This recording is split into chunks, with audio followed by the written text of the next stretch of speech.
comfortable seat. Totally relaxed. ఎప్పుడే వచ్చేది ఎందుకన్నా ఏమో 3 ఉండమన్నాడు. ఊరేగింపు వెళ్ళింది. No sounds whatsoever in the mouth. చెవు cup And no forms whatsoever in the mind. Being with the breath. ఎంట్రాయలు తీసుకుని వస్తున్నారు. ఎప్పుడు ఇంకా ఫోటో వీడియో వేరే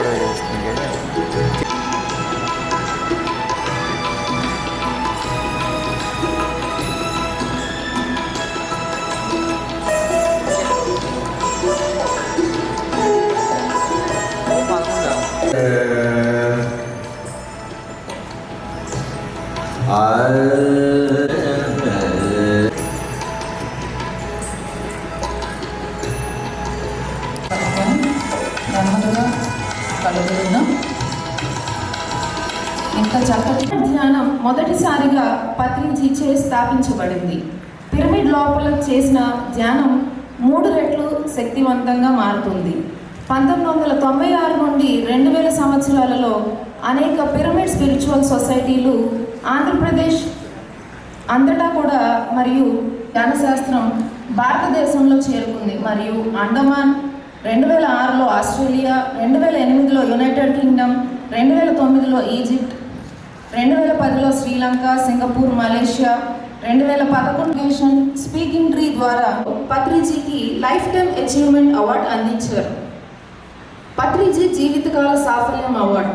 Patriji happy birthday to Patriji, happy birthday to Patriji. Thank you.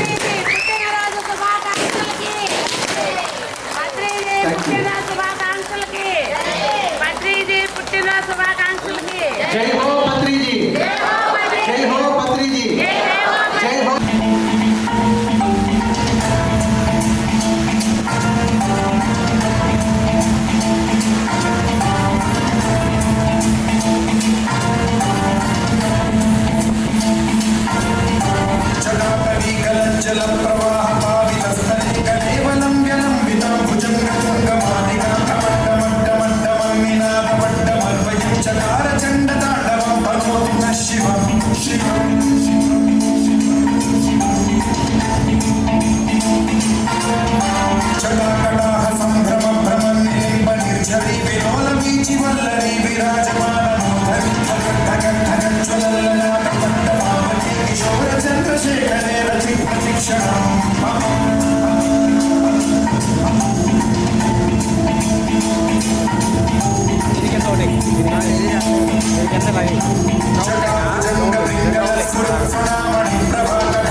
ఉన్నాయి.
మంచి రోజు పసందైన రోజు ఆనందాలు పొందే నేటి రోజు జ్ఞానులైన అజ్ఞానులే ఆత్మజ్ఞానులుగా మారిన రోజు శ్వాస మీద ధ్యాస నుంచి జ్ఞానులుగా మారిన రోజు పసందైన రోజు ఆనందాలు పొందే నేటి రోజు పత్రిజీ ఆశలన్నీ జాన జగత్గా వెలసిన రోజు పత్రిజీ ఆశలన్నీ పిరమిడ్ జగత్ వెలసిన రోజు పత్రిజీ ఆశలన్నీ శాకాహార జగత్ వెలసిన రోజు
పత్రిజీ గురువుగా మన కర్మలన్నీ తొలగంగా ధ్యానమునే తెలుపగా పాపాలు తొలగి పుణ్యాలు కలిగి మన బ్రతుకే పండగ ధ్యానాలు చేసి జ్ఞానాలు పొంది మన మనసే నిండగా అవతరణ దినోత్సవమున ఈ పుడమి అంత పులకించేరా ఆచార్య దేవునితో ఇదే నా ధ్యాన నిద్రలంత తరించేరా అవతరణ దినోత్సవమున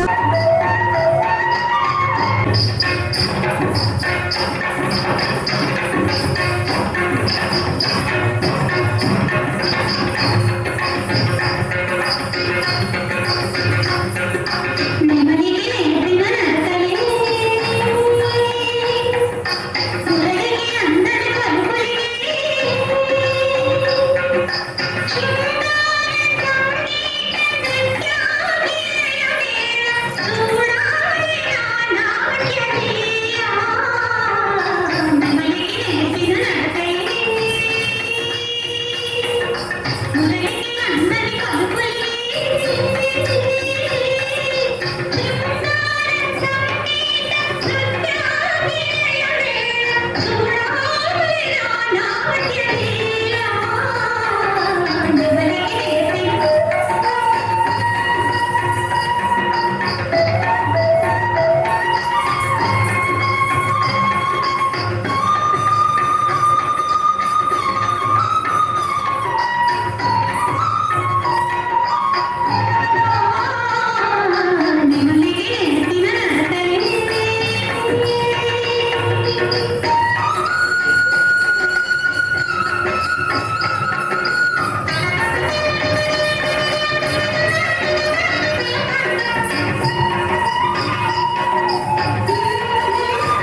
మరి పుట్టింది ఎందుకో తెలిపేది ఎందరికీ ఎందరికీ కలిమికేమి వలసినంత ఉన్నా మనసు చెలిమి కొరకు చేయి సాగుతుంది ఆ మనసు.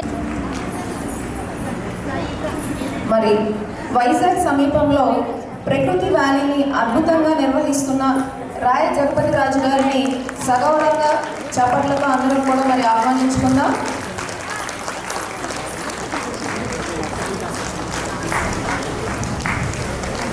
అందరూ కూడా గట్టిగా మీ అందరి కర్తాలకు మనం తెలియజేయవలసిందిగా కోరుకుంటున్నాం.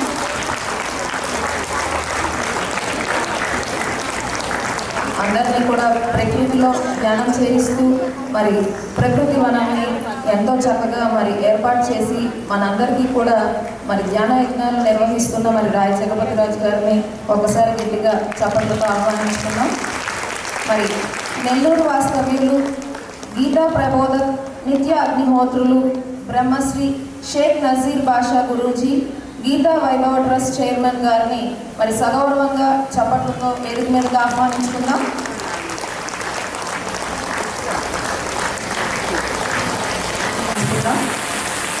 మరి తర్వాత సమాధి శిల్పులు సుష్మాశ్రీ ఎంఈడి ఈవిడ ఈ ట్రస్ట్ జనరల్ సెక్రటరీ. మరి ఈ మేడంని కూడా సగౌరవంగా వేదిక మీదకి ఆహ్వానించుకుందాం.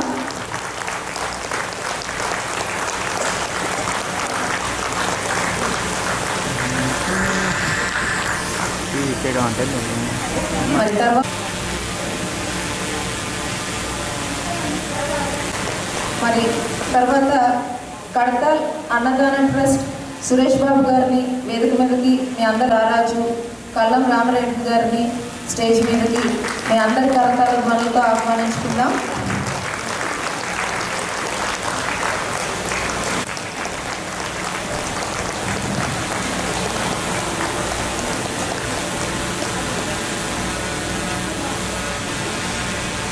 వారు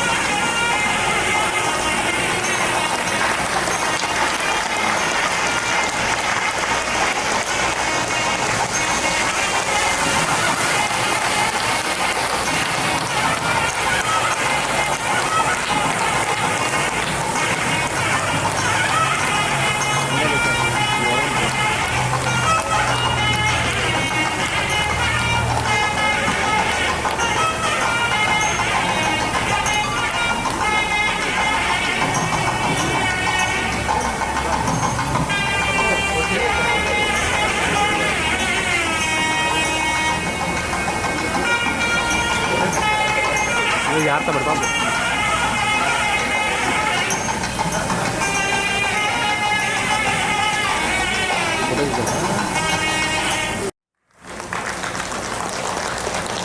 ఎంతో అద్భుతంగా శాకాహార ర్యాలీ మరి నిర్వహించుకున్నాం. తెలియజేస్తుంది. సో మరి ఈరోజు మనం ఏర్పాటు చేసినటువంటి కార్యక్రమం మన ప్రియతమ గురుదేవుల యొక్క ఆత్మ విజ్ఞాన భాండాగారం అయినటువంటి బ్రహ్మర్షి పితామహ పత్రిజీ వేడుకల్ని మనం జరుపుకోబోతున్నాం. ఇది మనందరి వేడుక. పత్రిజీ వేడుక మనందరి వేడుక. ఇది మనందరి వేడుక. ఎలా మనందరి వేడుక అయింది అంటే, ఒకసారి పత్రిజీని ఇంటర్వ్యూ చేయడం ఒక ఆయన చేస్తున్నారు. ఇంటర్వ్యూ చేస్తూ ఆ ఇంటర్వ్యూ చేసే ఆయన ఊరికి వెళ్ళారు సార్. ఆ ఊళ్ళో ఒక పెద్ద ఆయన్ని పత్రికారు చడామడా తిట్టారు. ఆయన కొద్దిగా పేరున్న ఆయన. మరి ఆ పేరున్న ఆయన చడామడా తిడితే పత్రికారు తర్వాత ఆయన మామూలుగా ఆయన బయటకు వచ్చేస్తారు. కానీ అక్కడ స్థానికంగా ఉన్నది ఆ ఇంటర్వ్యూ చేసే ఆ ఊళ్ళో ఉండే ఆయన. తర్వాత ఎవరో సొడ్డు పడితే వెళ్ళిపోయిన తర్వాత ఏంటి మీ గురువు మమ్మల్ని తిట్టాడు అని చెప్పి ఆ యొక్క ఇది వాళ్ళు ఒక లోకల్గా ఉన్నటువంటి వాడు ఎదుర్కోవాలి. సో ఆ ఇంటర్వ్యూ చేసే అతను భయపడుతున్నాడు. ఇది వెళ్ళిపోయిన తర్వాత ఆ తిట్టుకున్నారా నది ఏం తడతాడో అని చెప్పేసి భయపడుతుంటే అలా భయపడుతున్నాడు. సరే ఆయన తిట్టుకుని ఆయన తిట్టించుకుంటే మళ్ళీ కథ అరగంట గంట తర్వాత మళ్ళీ పత్రిక దగ్గర వచ్చి మళ్ళీ కూర్చున్నాడు ఆయన. తిట్టించుకున్నప్పటికి కూడా మళ్ళీ వచ్చి పత్రిక దగ్గర కూర్చున్నాడు. సరే ఇదంతా అయిపోయిన తర్వాత సారు అలా ఫ్రీగా కూర్చున్నప్పుడు, సార్ మీరు ఇందాక ఒక ఆయన తిట్టారు, ఆయన తిడితే ఆయన ఎక్కడ రివర్స్ అవుతాడో మా మీద ఇది అవుతాడేమని చెప్పి మేము భయపడ్డాము, మీరు మాత్రం మీ మానాన్ని మామూలుగా ఉన్నారు. మళ్ళీ ఒక గంట తర్వాత మళ్ళీ వచ్చి ఆయన మీ దగ్గర కూర్చున్నాడు, మరి మీరు ఏం మంది వేశారంటే నేనేం మంది లేదు అని చెప్పాను. సార్ మరి మిమ్మల్ని అలా మీరు అలా తిడుతున్నారు కదా, మీ ఎదురుకుండా వాడు తిట్టకుండా ఈయన ఏ గురువు అయ్యా ఇలాంటి గురువు అని చెప్పి మిమ్మల్ని మనసులో వాళ్ళు తిట్టుకుంటారు కదా సార్, మరి ఆ తిట్లు మీకు తగలవా అంటే, తగలడం ఏంటయ్యా, ఆడలో ఉన్నది ఎవరు నేనేగా, వాళ్ళు ఉన్నది నేనేగా, నేను ఎవరు తిట్టాను, నన్నే తిట్టుకున్నాను అంటే అప్పుడు దాని అర్థం ఏంటంటే మరి ఆడలో ఉన్నది కూడా నేనే, నాలో ఉన్నది కూడా ఆళ్ళే అనుకున్నప్పుడు ఈరోజు పత్రిక గారి పుట్టినరోజు మనందరి పుట్టినరోజా కాదా? సో పత్రిక గారు మనందరిలో ఉన్నాడు కాబట్టి పరోక్షంగా మనం కూడా పత్రిజీ యొక్క జన్మదినోత్సవం చేసుకుంటున్నాం. ఓకే, సో ఒకసారి గట్టిగా మీ అందరికీ మీరు అభినందనలు.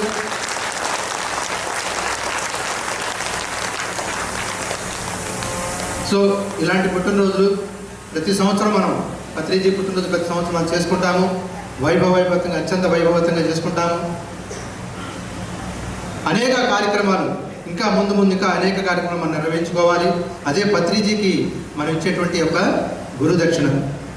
సో మరి ఇంకా ఈరోజు అతిథులు ఎంతోమంది ఉన్నారు కాబట్టి వారందరి యొక్క సందేశాలు తీసుకునే మనం వెళదాం. 8:30 లాకింగ్ పీరియడ్, 8:30 8:30 వరకు మనం అందరూ ఇక్కడే కూర్చోవాలి. 8:30 వరకు దయచేసి ఎవరు బయటకు వెళ్ళడానికి ప్రయత్నం చేయొద్దు. 8:30 తర్వాతే మనకి ఇవన్నీ కూడా ధ్యాన ప్రసాదం ఉంటుంది కాబట్టి దయచేసి అందరూ గుర్తుంచుకుని ఆ యొక్క సభా మర్యాద మనందరూ కూడా మనం కాపాడుకుందాం. చేద్దామా? డన్. Thank you.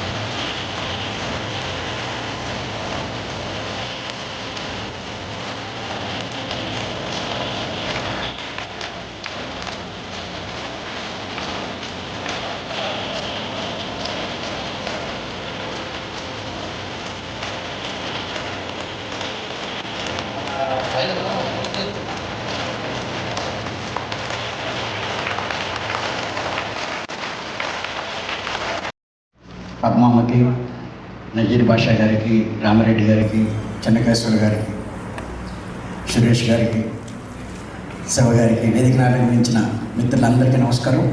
మీ అందరికీ నా ప్రణామాలు. ఈ ఒక మహా ఉద్యమం పత్రిజీని నేను 2001లో కలిశాను. నాకేదో వింతగా అనిపించారు. మామూలు మనందరికీ ఉండే కొన్ని నమ్మకాలు ఉంటాయి, గురువులు అంటే ఇలా ఉంటారు అని. ఆయన షేకర్లు ఇవ్వడం, క్లాప్స్ కొట్టడం, అన్నిటికీ మించి ఆయన చాలా సరళంగా లైఫ్ ప్రిన్సిపల్ని మనం ఏమిస్తామో దాన్నే పొందుతాం, బాధ పెడితే బాధలే అనేది చెప్పడం నాకు డిఫరెంట్గా అనిపించింది. వీరిలో ఏదో ఉంది అని. అలా ప్రారంభమైన మాది తూర్పుగోదావరి జిల్లా. నేను ఒక కాలేజీకి ప్రిన్సిపల్గా పనిచేసేవాడిని. నాది సైకాలజీ సబ్జెక్ట్. డాక్టర్ న్యూటన్ గారి ద్వారా నాకు ఈ మూమెంట్ పరిచయం అయింది. ఆయన ఒక సభలో అన్నారు, ఈ భూమి మీద ఇంక ఏ జీవి ఏడవకూడదు, అలా ఏడిస్తే ఇంక నా జన్మ ఎందుకు, ఏడవడానిక. ఏంటిది ఇంత ఏ జీవి ఏడవకుండా చేయడం కోసం నేను జన్మ తీసుకున్నాను అని ఇంత పెద్ద రెస్పాన్సిబిలిటీ, ఇంత బాధ్యతని తీసుకున్నారు. చాలా అద్భుతంగా అనిపించింది. ఎవరైనా ఏదో ప్రాంతమో ఒక విషయమో కొంతమంది శిష్యులను తయారు చేయడం అనుకుంటారు. ఈయన అలా కాదు, మొత్తం ఈ భూమి మీదకి ఏడిపే లేకుండా చేయాలి. ఇదేదో మామూలుగా మాట్లాడిన సభల్లో మాట్లాడే మాట కాదు. వారి విజన్, ఆయన లక్ష్యం అంత స్పష్టంగా, ఇది చాలా అద్భుతంగా అనిపించింది. ఈ భూమి మీద ఏ జీవి అడగకూడదు. దానికోసం ఆయన 35 సంవత్సరాలు నిరంతరము పర్యటించి సుమారు ఈ తెలుగు రాష్ట్రాల్లో 1,00,000 ఇళ్ళకి వెళ్ళి ప్రతి మనిషిని చేరి మనందరినీ అత్యంత ఏదైతే ఈ భూమి మీద అవతరించిన మహనీయులు చెప్పారో, ఏదైతే ఈ భారతదేశం యొక్క జాతీయ ఆదర్శము, ఆ వేదాల సారము, ఉపనిషత్తుల సారము, మహనీయులు చెప్పిన బోధల సారము అన్నీ కలిపితే ఇవాళ ఈ భూమి మీద అందరూ 750 కోట్ల జనాభా ఏదైతే కోరుకుంటున్నారో అది నెరవేరాలి అంటే ఏమి అవసరము?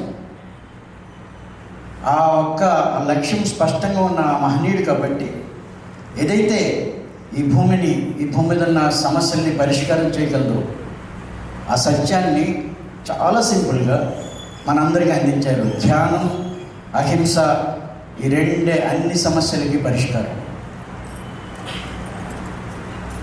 ధ్యానం మనిషిని ఎందుకోసం చేయాలి అంటే మనందరం అనేక అవగాహనలు కలిగి ఉంటాం. ధ్యానం ఏం చేస్తుందంటే మన చైతన్యాన్ని ఇంకొంచెం పెంచుతుంది. ఓషో అన్నారు 87-88 ప్రాంతంలో మానవ చైతన్యం 1000 సంవత్సరాలుగా ఎదగలేదు, ఎక్కడో ఆగిపోయింది. మనిషి ఇంకా మనిషిగా అవ్వలేదు. ఈ మానవ చైతన్యం సముద్ర మట్టం ఇంకొక 20 మీటర్లు పెరగడానికి ముందే మానవ చైతన్యం కనీసం ఇంకొక 10 మీటర్లు పెరగకపోతే ఈ భూమిని ఎవరు రక్షించలేరు. ఈ పని చేయడానికి ఒక మహా ఉద్యమం అవసరం, ఒక పెద్ద ధ్యాన ఉద్యమం అవసరమని 1987 టైంలో వారు అన్న మాట. అలాంటి మహా ఉద్యమం అవసరం. ఇవాళ ఏదో కొంతమంది మాత్రమే ఎన్లైటన్ అయ్యి, కొద్దిమంది వ్యక్తులు మాత్రమే ఆధ్యాత్మిక అవగాహన ఏదో గురువు చెంత చేరి వాళ్ళ వ్యక్తిగత ప్రాక్టీసులు చేసుకుని వారు వికసించడమే కాకుండా భూమి మీద అందరికీ మారుమూల పల్లెల్లో చిన్న ఎవరు ఏ తమ భేదాలు లేకుండా అందరినీ చేరవేసే ఒక మహా ఉద్యమాన్ని ఇంత అద్భుతంగా నిర్మించడం అనేది మామూలు సామాన్యులకి ఎవరికీ సాధ్యం. ఏ విధమైన ధనాన్ని ఆశించకుండా, ఆయన జేబులో రూపాయి లేకుండా ఇంత అద్భుతాన్ని సృష్టించారు. నాతో చదువుకున్న నా క్లాస్మేట్ పత్రి గారిని కలిసిన కొత్తలో నేను అతన్ని కూడా తీసుకెళ్ళాను పత్రి గారిని కల్పించడం కోసం. సరిగ్గా అతను వచ్చిన టైంలో ఎవరో ఒక ఆయన సార్ దగ్గరికి వచ్చి బాగున్నారా అన్నాడు. అంటే లాక్ కొట్టారు. అది చూసి దెబ్బతిన్న ఆయన ఎలా ఉన్నాడో నాకు తెలియదు, కానీ వీడు చిచ్చి ఇలాంటి వాడి దగ్గర తీసుకొచ్చాడు, నీకైనా మైండ్ పోయిందా, వీడేం గురువు అని వెళ్ళిపోయాడు. ఇంకెప్పుడు రాలే. ఎప్పుడు వీలైనా పిచ్చోళ్ళగా తిరుగుతాడు ఆయన ఎవరో పత్రిక గారు అనే మాటలు నాకు వినబడి ఎవరి దగ్గర అనేవాడు, నా దగ్గర కాదు. ఈ మధ్యన మా ప్రకృతి వ్యాలీకి వచ్చాడు ఫ్యామిలీతో. ఇందులో పత్రిక గారు వాటా ఎంత అన్నాడు. అదొక పెద్ద వనం. ఇందులో ఈయన వాటా ఎంత అంటే, ఇందులో మా భారతీయ జనతా పార్టీలో ఉండేవాడిని, మా జిల్లా ప్రెసిడెంట్ డాక్టర్ గారు ఆయన ఆ గ్రామంలో ఉంటారు. వారి దగ్గరికి వెళ్ళి, అయ్యా ఇక్కడ ఒక కార్యక్రమం చేయాలి, మీ వాళ్ళు అందరూ వస్తే బాగుంటుంది, ఇవన్నీ అనలేదు. మాకు అక్కడేదో ప్రాజెక్ట్కి బాగా ఉపయోగపడుతుందని నేను మాట అనలేదు, కానీ ఇక్కడ కార్యక్రమం జరపాలని ఉంది అంటే దాంతో ఉంది, తప్పకుండా చేద్దాం. అన్నిటికీ మించి ఇక్కడ ఒక గొప్ప రమణ మహర్షి శిష్యురాలు ఉన్నారు, వారు ఒక్కరు తలుచుకుంటే మీకు సంబంధించిన అన్నీ పూర్తయిపోతాయి. బెంగళూరులో మీరు ఏదో అంటున్నారు కదా, అది ఒక్కడే కట్టేయగలదు. ఎందుకంటే ఈ మధ్యనే మేము ఇక్కడ ఒక యజ్ఞం చేస్తాము ఈ ఊళ్ళో, ఆవిడ దగ్గర చందాడడానికి వెళ్ళాము, ఎంత అవుతుందని ఆయన అన్నారు. అందరూ గురువుని తీసుకొచ్చి అక్కడ యజ్ఞం చేస్తాం, ఎంత అవుతుంది అని అడిగారు. ఆవిడ ఒక 50-60 లక్షలు అవుతుందంటే ఆ మాత్రం దానికి అందరి నడువుడు ఎందుకు లేని ఆవిడ ఒక్కవిడ ఇచ్చింది. అంటే మీకు పని అవుతుంది, మీరు ఏదో జాగ్రత్తగా మాట్లాడండి అన్నారు. అంటే బాగుంది, రెండు తగ్గుతాయి, మన ప్రాజెక్ట్కి ఉపయోగపడుతుంది అనుకుని ఆవిడ దగ్గరికి వెళ్ళి తల్లి ఇలాగా మేము ఫలానా చెప్తే చాలా అవసరం నాయన, ధ్యానం చాలా గొప్ప విషయం, మీ గురువుగారు వస్తే తప్పకుండా వారిని మనం ఆదరిద్దాం, వారికి ఏదైనా ఇద్దామంటే అమ్మ ఆయన ఏమీ తీసుకోరు, మీరు పెద్ద కార్యక్రమం ఏర్పాటు చేయండి అన్న. బ్రహ్మాండంగా ఏర్పాటు చేశారు. పత్రిజీని తీసుకుని వచ్చినప్పుడు ఆ ఊర్లో దిగగానే అన్ని అటు ఇటు మాంసం దుకాణాలు ఉన్నాయి. ఆయన మొహం అదుపులా మారిపోతుంది. ఆవిడేమో పూర్ణకుంభ స్వాగతం పలుకుతా ఆ ఊరంతా అలంకరించి గొప్పగా రిసీవ్ చేసుకున్నారు. కానీ పత్రిజీ మొహం అదుపులా అయిపోతుంది. నాకు భయం వేస్తుంది. వచ్చిన తర్వాత లోపలికి రాగానే కూర్చొని ఆవిడతో మాట్లాడి తర్వాత నేను పరిచయం చేశాను. అయ్యా నా డాక్టర్ బండా వెంకటరావు గారు, భారతీయ జనతా పార్టీ తూర్పుగోదావరి జిల్లా అధ్యక్షుడు, వీరు పలానా అని ఎవరినో పరిచయం చేశారు. వెంటనే ఆయన వైపు చూసి కోపం వచ్చి నా దగ్గరికి వచ్చి, ఎంతోమందిని చూసాం, ఇంటికి వచ్చి భోంచేసి వెళ్ళండి అని గొప్ప వెళ్ళిపోయారు స్టేజ్ నుంచి.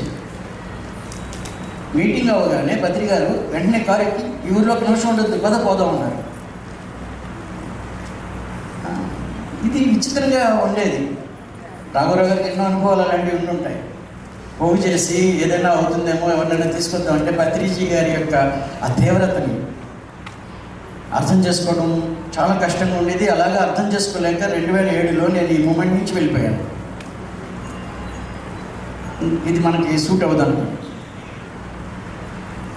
తర్వాత వారిని ఇంకో సందర్భంలో కలిసినప్పుడు ఆయన ఏం చెప్పారంటే, నాయన ఇదంతా చూడడానికి మామూలుగా ఉండొచ్చు కానీ పత్రిజీని మిమ్మల్ని ఎలా అర్థం చేసుకోవాలంటే ఆయన ఏమన్నారంటే, అది పిచ్చి ప్రశ్న, నన్ను ఎవరు అర్థం చేసుకోలేరు, అసలు నన్ను అర్థం చేసుకోవడం అనేదే మూర్ఖత్వం, నిన్ను నువ్వు అర్థం చేసుకో,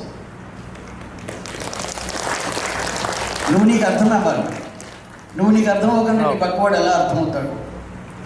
ప్రతి మనిషి పక్కవాడు గురించి ఆలోచిస్తున్నాడు. ఈ మూమెంట్ని పత్రిజీ దేంతో నడిపారు అంటే, ఎవరి వ్యక్తిగత జీవితంలోకి ఇద్దరిని చూడలేదు, ఎవరి మీద ముద్రలు వేయలేదు. వీడు మంచివాడు, వీడు చెడ్డవాడు, ఇలాంటి వాడు అనేది ఏ రోజు ఆయన చూడలేదు. ప్రతి వ్యక్తిలోని ఆ దైవాన్ని చూశారు. ఇందాక చెన్నకేశవ గారు చెప్పినట్టుగా ప్రతి వ్యక్తిలోని ఉన్న దివ్యత్వాన్ని ఆయన చూశారు. వాళ్ళ పనుల్ని లేకపోతే వారి యొక్క స్థితుల్ని ఏ రోజు జడ్జి చేయలేదు. వీళ్ళ ప్రపంచంలో ఎన్నో ఆధ్యాత్మిక సంస్థలు ఉన్నాయి. ప్రతి ఆధ్యాత్మిక సంస్థకి వాళ్ళ మార్గం గొప్పగా ఉంది. కానీ ఒక డిఫరెంట్గా బయట నుంచి విషయాల్ని ఇవ్వడం అనే పద్ధతులు అన్ని చోట ఉన్నాయి. కానీ తన లోపలే ఆ ధ్యానం ద్వారా ఒక జ్యోతి ప్రకాశం, ఒక చిన్న వెలుగు, ఒక చిన్న స్పార్క్ కలిగినప్పుడు ఆ ప్రకాశంలో తను చూసుకుని తను ఏం చేయాలో తెలుసుకుని వెళ్ళడం అనేది పిరమిడ్ స్పిరిచువల్ సొసైటీ ముఖ్య ఉద్దేశం. ఎవరికి ఎలా ఉండాలి అలా ఉండాలని ఏ రోజు ఆయన చెప్పలేదు.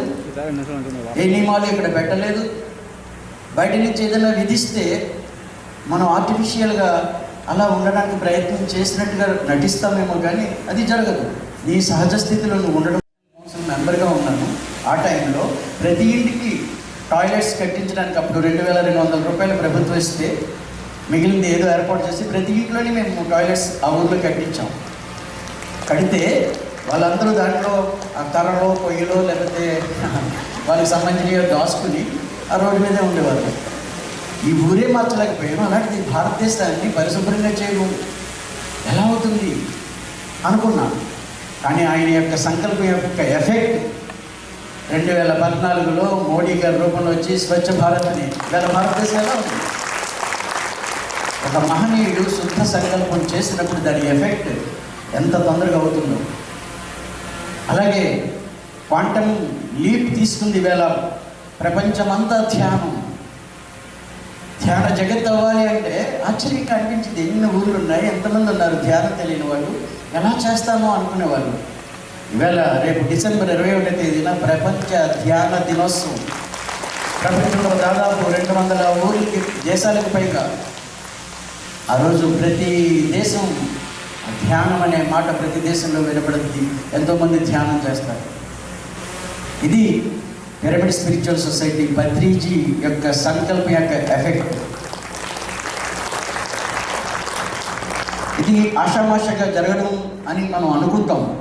చాలా మామూలుగా మనం ఏదో చేస్తున్నాము, మనకి ఏదో అవుతుంది, మనకి ఇంకా సమస్యలు ఉన్నాయి, మనం ఎలా ఉన్నాం అలా ఉన్నాం, వాళ్ళు ఎలా ఉన్నారు వాళ్ళు అలా ఉన్నారని. కానీ ఒక మహాద్భుతమైన షిఫ్ట్, ఆయన సంకల్పం యొక్క ఎఫెక్ట్ ఈరోజు ప్రపంచమంతా ఇటువైపు చూస్తుంది. ఇంచేతంటే ఎంత కోటీశ్వరులైనా, ఎన్ని సంపాదించిన వాళ్ళైనా అమెరికాలో ప్రతి ముగ్గురులో 2 పిచ్చాసుపత్రికి వెళ్తున్నారు, ఆఖరికి ఆ దేశపు అధ్యక్షుడితో సహా. ప్రతి ముగ్గురులో 2. ఇది నేను చెప్పేది కాదు, 67% అమెరికాలో సైకియాట్రీ మందులు వాడుతున్నారు. అన్నీ ఉన్నాయి, ప్రతి వాడికి 2 ఇల్లులు, 3 కార్లు, 4 భార్యలు అన్నీ ఉన్నా పిచ్చాసుపత్రికి వెళ్తున్నారు. వాళ్ళు చూస్తున్నారు ఏమి భారతదేశం వైపు. మనం బయట ఎంత రిచ్ అయినా లోపల ఎంత పూర్గా ఉన్నాం అనే విషయం అర్థమై లోపల రిచ్ కావడమే అవసరం అనే విషయాన్ని గుర్తిస్తున్నారు. కాబట్టి ఇవాళ ఇంగ్లాండ్ పార్లమెంట్లో ధ్యానం జరుగుతుంది. జర్మనీలో ప్రతి స్కూల్లో సంస్కృత్ కంపల్సరీ. భగవద్గీత చెప్తే ఇంగ్లాండ్లో ప్రతి స్కూల్లో పర్మిషన్ ఇస్తున్నారు భగవద్గీత.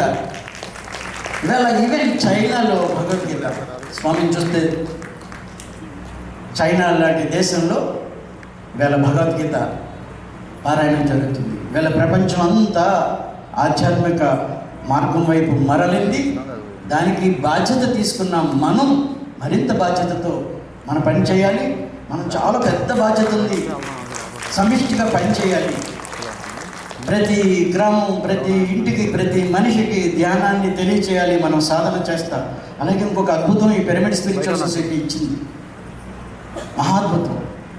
ఏ ఆధ్యాత్మిక సంస్థ ఇంత జ్ఞానాన్ని, మహాజ్ఞానాన్ని పెట్టారు? ఏదో బోర్డు చూశాను, ఆత్మవిజ్ఞాన భాండాగారం. 1,00,000 పుస్తకాలు చదివిన మహనీయుడు మనందరితో ఎన్నో గ్రంథాలని పరిచయం చేశారు. ఎంతమందిని ఇవాళ ఆ పేర్లు కూడా ఆ దేశం వాళ్ళు వినుండరు. ఇవాళ చువాంగ్సు గురించి చైనా వాళ్ళందరికీ తెలుసుంటే, చైనా అంతా మార్గంలో ఉండేది. లావోజు, చువాంగ్సు ఎక్కడో మెక్సికోలో ఎందుకు చావులు ఉన్నాయి, ఎందుకు ఇది ఉన్నాయని ఎన్నో సమస్యలు అడిగింది. ఆ సమస్యలు కానీ మాట్లాడకూడదు. ఆయన జీవితాంతం దాన్ని అవలంబించారు. ఆయన జన్మదిన రోజున మనందరం అనేటువంటి గ్రంథం పైన మరి విశేషమైనటువంటి రీసెర్చ్ చేసి గీతా వైభవ్ ట్రస్ట్ అనేటువంటి ఎందుకు ఏర్పాటు చేశారంటే, ఆ గీతా వైభవ్ ట్రస్ట్ని ఎందుకు ఏర్పాటు చేశారో తెలుసా? ఆధ్యాత్మిక ప్రగతి కోసం అని క్యాప్షన్ పెట్టారు.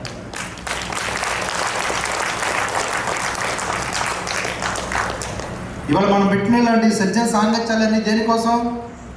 మన ఆధ్యాత్మిక ప్రగతి కోసమే. అవునంటారా? ఇలాంటి సత్సంగాలు ఎన్నో చేస్తుంటే ఆధ్యాత్మిక ప్రగతి సాధ్యపడుతుంది. సో ఆ గీతా వైభవ్ ట్రస్ట్ అనేది కూడా ఏర్పాటు చేసి ఆధ్యాత్మిక ప్రగతి కోసం అనే చిన్న కాఫ్ను దాన్ని తయారించి ఈరోజు మరి మన ముందుకు వచ్చారు నెల్లూరు వాస్తవ్యులు షేక్ నజీర్ బాషా గారికి ఒకసారి ఇవ్వడం. థ్యాంక్ యూ సార్ యొక్క సందేశం.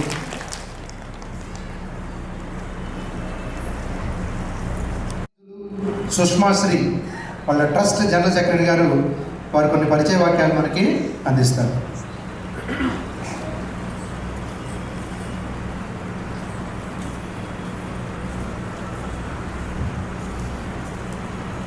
బ్రహ్మర్షి పితామహ పత్రిజీ,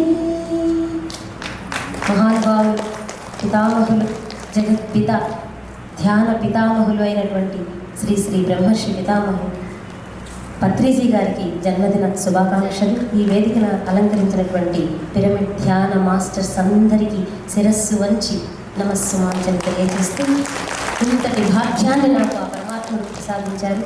మరి ఇంతమంది మాస్టర్స్ ముందర నేను కూడా ధ్యానం మా పూజ్యనీయులు గురువు గారి దగ్గర 3 years per day 3 hours కంటిన్యూస్గా చేసి సిద్ధగనులుగా పేరు సంపాదించి భగవద్గీత ప్రామాణిక గ్రంథమైనటువంటి, భారతీయుల ప్రామాణిక గ్రంథమైనటువంటి భగవద్గీతని 701 శ్లోకాలని చూడకుండా కంటతా నేర్చుకొని దీని సారాంశాన్ని సత్సంగాలలో స్కూల్ పిల్లలకి తెలియచేస్తూ గీతా వైభవ్ ట్రస్ట్కి సెక్రటరీగా పనిచేస్తూ నా వంతు this is Sushma Sri M A M Ed worked as a professor of English in engineering colleges but now I'm working for spiritual development only for that. So మరి మా గురువు గారిని చెప్పాలి అంటే నా జీవితంలోకి వచ్చిన మహానుభావులు, దైవ సమానులు, పూజ్యనీయులు, భగవద్గీత, గీతా గీత దేశమంతా భగవద్గీత అంటూ ఆయన చేసే సేవలను కొనియాడుతూ బ్రహ్మర్షి అని కొనియాడడం జరిగింది. అప్పటి నుంచి మా గురువులను బ్రహ్మర్షి గీతా ప్రబోధర్ శ్రీమాన్ షేక్ నజీర్ బాషా గురూజీగా పిలవడం జరుగుతుంది. మరి ఆయన గురించి పరిగిస్తే ఆయన స్టేట్ బ్యాంక్ మేనేజర్గా పనిచేస్తూ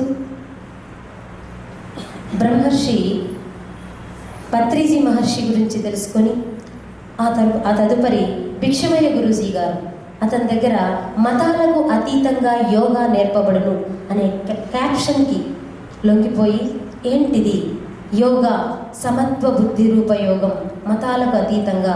సో నేను భారతీయుణ్ణి, నేను ఆల్రెడీ ముస్లిం కుటుంబంలో పుట్టినప్పటికీ నేను భారతీయుణ్ణి, భారతీయుల ప్రామాణిక గ్రంథం భగవద్గీత.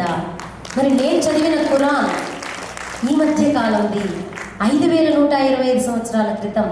ఏంటి భగవద్గీత అని ఆ భిక్షమయ్య గురూజీ గారి శిష్యులుగా చేరి అతని దగ్గర గురూజీ శిక్షణ గావించి దీన్ని ధ్యాస కర్మయోగం అయితే what to do what not to do, ఏం చేయాలి ఎలా చేయాలి, కర్మ బంధం వైపు కాకుండా మోక్షం వైపు ఎలా నడవాలి అని తెలుపుతుంది కర్మయోగం.